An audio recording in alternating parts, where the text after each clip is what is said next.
Hi guys, welcome back to our Wix Harmony series. Today we are going to learn how to add and manage pages on the Wix Harmony editor. Let's get started. Simply click the page drop-down here to open the Pages panel. Here on the Site Pages panel, simply go to Add Page to add a new one. You'll have three options to choose from. Generate with AI, choose design, and add a blank page. So feel free to select an option. Once you add your new page, you'll find them here on the Site Pages panel. And this is where you can manage them. To manage a certain page, simply click on the three dot button next to its name, and relevant actions will be available for you to choose from.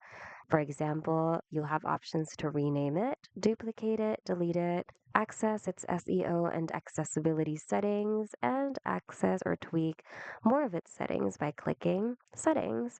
You can also click on Manage Pages over here and it will open your site pages window in full view.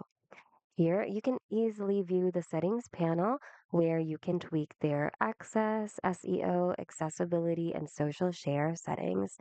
So there you have it. And by the way, if in case you're wondering how to get back to the editor, just click on Edit Site right here to exit this window. And there you have it. That's how you add a new page and manage your pages on the Wix Harmony editor. Hope this video was helpful. If you need more Wix tutorials, check out our channel and consider subscribing as well. Thank you so much for watching, and we'll see you guys in the next video.